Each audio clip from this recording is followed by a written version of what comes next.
Okay, so hello everyone. Thank you for joining me today.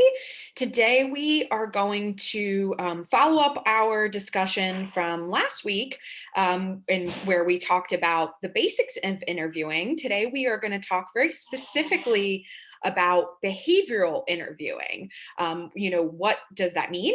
What are behavioral interview questions, and how you can successfully navigate answering those. So I'm going to share my screen with you all. One moment here. Okay.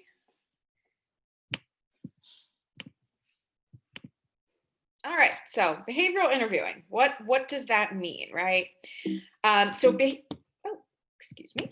So behavioral interview questions are essentially questions that aim to get at how you reacted in a past experience to a specific situation, and by explaining that to an employer and telling the story of how you reacted in a past situation, they'll have an idea of how you would navigate a situation in the future. So an example of that would be, tell me a time you worked on a group project and something went wrong. So before the interview, and when you're thinking about behavioral interviewing and how to prepare for it, knowing yourself is really important. So being able to, go through your resume and talk about each thing and tell stories that come out of your past experiences. And all of these things, when you're in an interview, are fair game to talk about. So, past internships you've had, research experience you've had, part-time jobs, full-time jobs, volunteering, work you've done in your student organizations, sports teams. Also thinking about like your educational background, right? So of course, your major, maybe you have a minor that's really interesting and sets you apart. Projects you've completed, coursework, your GPA, like all of this stuff is fair game in an interview. And it's important that you know yourself and you know how to talk about your past experiences. And I will say that practicing this and preparing for this is the best way to go in prepared. So behavioral interviews, as I said, behavioral interview questions, they allow an interviewer to predict how an employee might behave in a similar situation in the future by providing an example of how they behaved in the past. Your answers to these questions are essentially stories. You are telling employers brief stories that illustrate your skills, past experiences, and strengths. You should have some stories, and we're going to talk about what that means, prepared ahead of time, when going into an interview. So stories about, projects you've done, internships, student organizations, volunteer work, all of that stuff is fair game. And I think once I go through some specific examples of how to answer these questions, this is gonna, the idea of telling a story is really gonna click for you guys. And you want to answer these types of questions, behavioral questions, using the Sara technique. So we're going to talk a little bit about that next. So what is the Sara technique? So behavioral questions are also known as STAR questions. So if you hear STAR question, that's also just another buzzword for behavioral questions. The Sara technique is how I want you all preparing and answering these types of questions. So if you are asked to tell them about a time you worked on a group project and something went wrong, the way you would break down the answer to that question is Sara, SARA. So S, give them the situation. What happened? What was the problem? Paint the picture, right? This is where you're going to tell them a story. Action. So what did you do specifically in that situation? And then result. So what happened? Anywhere you can quantify is good. But if you can't quantify, you still want to give a result. And then finally, application. What were the lessons learned? What were the skills gained? If you can focus on the position you're applying for and bring it back to that, that's great. But even if you can't, what did you learn from that specific situation? When you are asked a behavioral question, typically, you answer the question, but there's almost a question behind the question. So what do I mean by that? I've broken down kind of behavioral questions into what are they specifically trying to ask you about. So all of these questions here, for example, they're all team related questions. So talk about a time when you had to work closely with someone whose personality was different from yours. Can you tell me about a group project you worked on? Give me an example of a time you faced a conflict while working on a team, and how did you handle that? We all make mistakes we wish we could take back. Tell me about a time you wish you'd handled a situation differently with a colleague, classmate, or manager. So these are, 4 different questions. But what they're all trying to get at is, how do you work on a team? Because that's a really, really important skill to have as an engineer. And really, in most positions you're going to be applying for in some capacity, you're going to be working as part of a team. So again, the employer is asking you to give them examples of past experiences so they can get an understanding of how you might navigate teamwork in their office space. So I'm going to give you an example of an answer to one of these questions. So I'm going to go with the last question. We all make mistakes we wish we could take back. Tell me about a time you wish you'd handled a situation differently with a colleague, classmate, or manager. So for me, just to give you a little bit of background, I got my master's in professional clinical counseling at LaSalle. So obviously an employer would have my resume, they would know that, but I wanted you all to know how I would be answering this question. So for me, and how I would answer this question might be this. Well, in my developmental counseling class, we were tasked with working with, I was tasked with working with a group of 3 other students. We were given a counseling situation, and we had to choose what counseling treatment modality we were going to be using with that family in the situation we were given. We were then tasked with creating a role play around that we would have to present to the class. So we would have to present to the class the role play, what treatment modality we chose to use, and then we had to back that up with research. So I was working with a team of 3 other counseling students, and I had an idea that we would use one treatment modality, CBT, and my classmate had another idea that we would use psychotherapy. I didn't really stand up for myself, even though I really felt that we should use CBT, and I decided to just go with what Josh wanted to do, because he kind of overpowered me in that situation. We did end up going with Josh's treatment modality. We presented our role play, we presented the treatment modality, and we presented our research to our class. Our professor really pushed back on us and challenged the treatment modality we chose to use, and suggested instead that perhaps we should have gone with CBT, which was the treatment modality that I thought we should go with. We got a fine grade on the assignment. If I'm remembering correctly, I think we got a B plus, and that's a very solid, good grade. But what I learned from that experience is that I should have stood up for myself a little bit more when we were working with the group. I wish that I had gone and done a little bit of my own research and asked our group if Josh and I could present our treatment modalities to the group. And then from there, we could have decided what we wanted to use.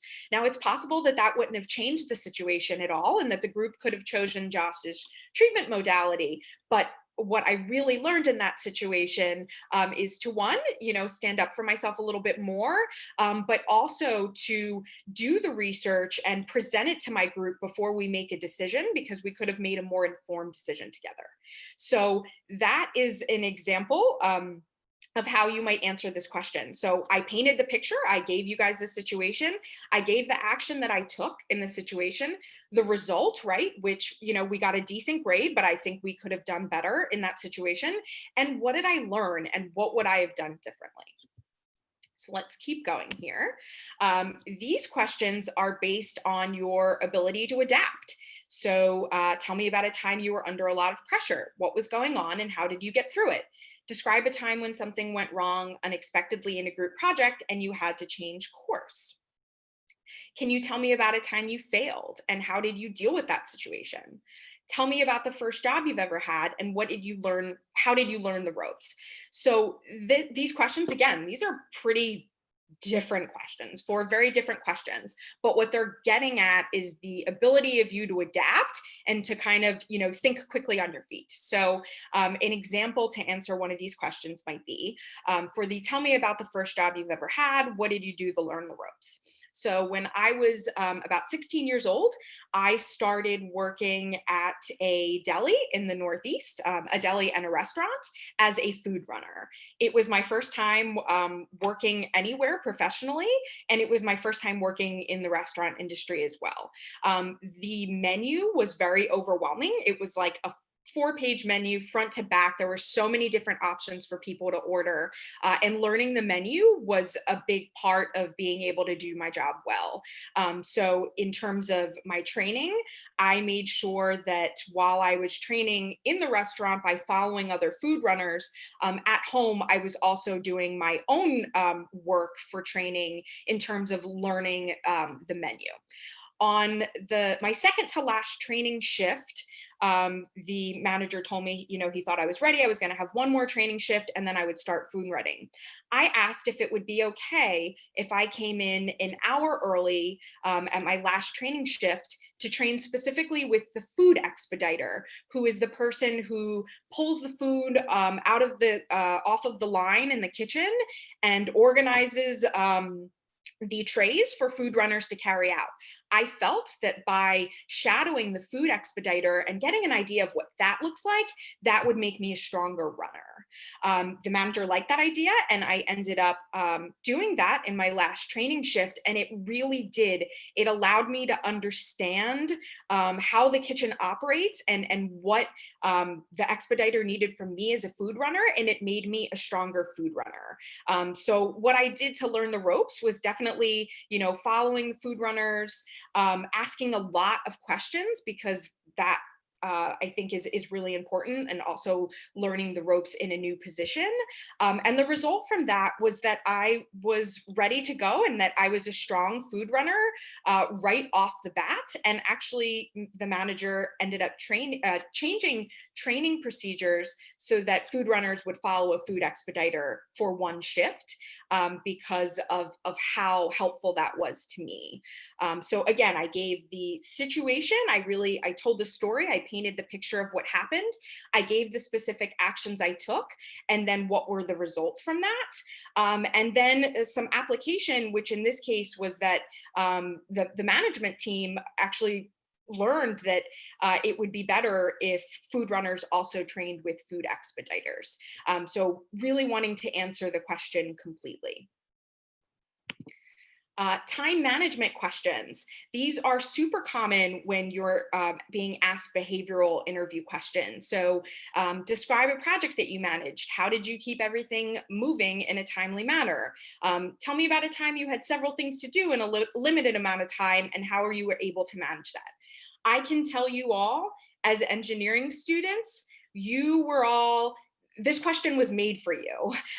Your curriculum is super challenging. A lot of times you all have so many other things going on, whether it be part-time jobs, volunteering, being in part of your student organizations, full-time jobs often as well. So I think that this is a question that you all can really thrive in, and don't be scared to lean on like school, right? Because when you have 5 different midterms happening, how you're able to navigate that and manage that, like that is time management. So these questions, I'm like super confident you guys will be able to answer. Some other examples of behavioral questions. These really focus on interpersonal and communication skills.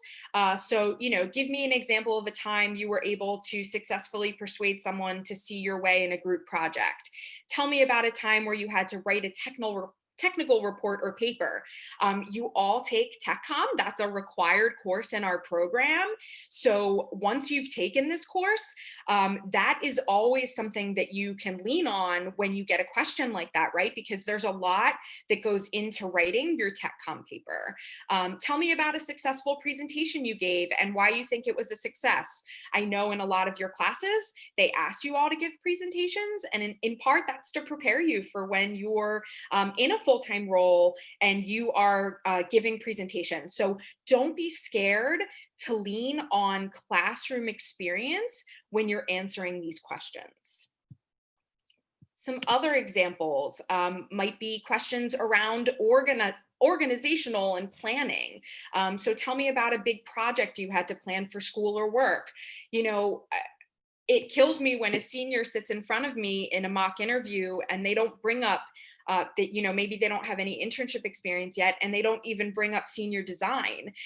You know, a big reason why we do senior design here at the college is to prepare you all for, you know, once you're in your full-time positions and you're engaging in long-term projects at the companies you're working for. Senior design really prepares you for that. It's a 1.5 year long project. So if you are going for a full-time position and you haven't had professional experience yet within the engineering field, you should lean on senior design. That's a great example of a project you could use to answer these questions. Other questions might be, can you tell me about a time you wished you had planned ahead more intentionally? And it is okay to give an example of a failure or of a time when something went wrong, right? Because the idea is that when you're answering that question using the Sara technique, that last piece, the A, application, that's really important because we fail all the time as humans. Like that's human nature. And it's how we're able to adapt in those situations and to also learn in those situations and to grow as people, as engineers. So don't be scared to give an example of a failure, but you want to be very intentional in answering that question to talk about how you have overcome that. What did you learn from that? What kind of skills did you learn from that? So to give you an example for one of these questions, I'm going to answer the last one. Tell me about a time where you felt low, like your idea was rejected, you were unable to meet a timeline goal, or your project was falling apart. So how did you tackle that adversity? So I was, I'll give an example for myself, which again, this is why you really want to know yourself well so that you can have stories when you're answering these questions. So I sit on the board of a nonprofit here in Philadelphia, the University Community Collaborative. I am sort of our board chair. It's not an official position, but I take on that leadership role. And each year we plan and execute 2 fundraisers to raise money for our student programming. Each fall, we host a fundraiser at Nomad Pizza in South Philadelphia. And for the last few years, I've taken the lead on that project. I last year felt very behind. You know, a few weeks before the event was going to happen, I just felt like we weren't where we needed to be.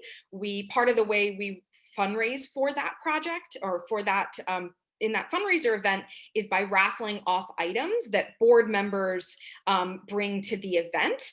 And we just didn't have enough items. And I felt like I was kind of failing at this fundraiser. So what I did was, instead of, you know, taking that all on myself, I started to delegate out to other board members. Hey, I'm going to need each board member to bring 1 to 2 raffle items, and asking people to commit to that, and they did. And it ended up being one of the best fundraisers we've ever had. We raised, I believe, more money than we had in any other year. We had awesome raffle prizes. And what I learned from that situation was to not take on so much myself, and to really learn how to delegate out to other people, and to do so because that makes a stronger group if everybody's bringing things to the table, and that made for a much stronger event. And I really learned from that situation to not take on so much myself, to lean on the other people in my group. So again, right, in answering that question, I painted the picture, I gave the situation, I gave the specific action that I took, what was the result from that, and then also what I learned in the situation. So before I answer any questions, and I always use this meme because I love the Sixers and I love Allen Iverson, but we disagree on this because Allen very infamously said, we don't need practice. We're talking about the real game. I don't need to practice. I disagree. Even as a professional athlete, I think that AI knows that he does need to practice, and most athletes know that as well. But you all need to practice. We are not going to be just magically great at answering interview questions and completing interview processes without preparing ourselves and practicing ahead of time. And for behavioral interview questions, especially, you want to have a number of these stories, right, ready to go and ready to be able to talk to employers about. And the more prepared you are to go into it, maybe you're going to have to adapt your story to the question that they're asking, and that's okay. But it's much easier to adapt your story to the question that they're asking than it is to come up with 10 stories off the top of your head during an interview. So in terms of practicing, you can absolutely practice by yourself with your friends. I know for me, when I'm preparing for an interview, I'll often just sit in front of the mirror and I will just rip through questions and practice by myself. Practice with your friends. Interview Stream is a online resource that you can get through the Career Center website, where you can practice for interviews. And then finally, and I couldn't recommend this enough, scheduling a mock interview on Handshake with me or Mike Madera here at the College of Engineering, or one of our coaches over at the Career Center. I recommend Katie Snap because she is the STEM coach at the Career Center. But you can also schedule with other coaches if, time-wise, Katie, myself, or Mike don't have appointments that meet your needs. So on that note, I'm going to stop sharing and I'm going to open it up for questions.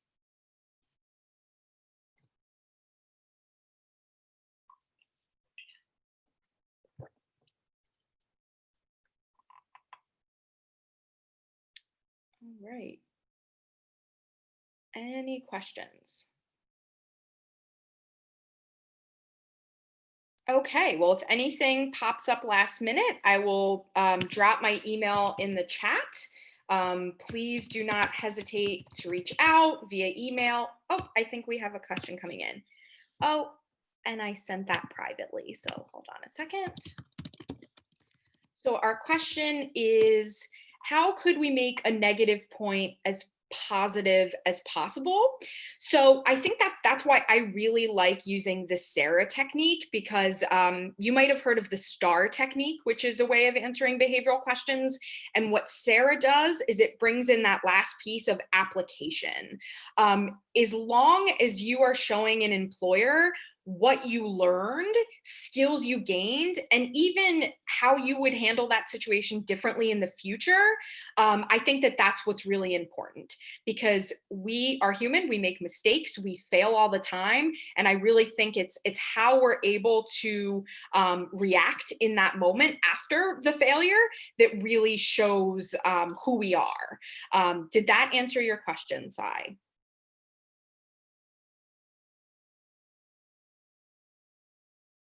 Yes. Okay. All right. Other questions? You can absolutely use the chat to ask them.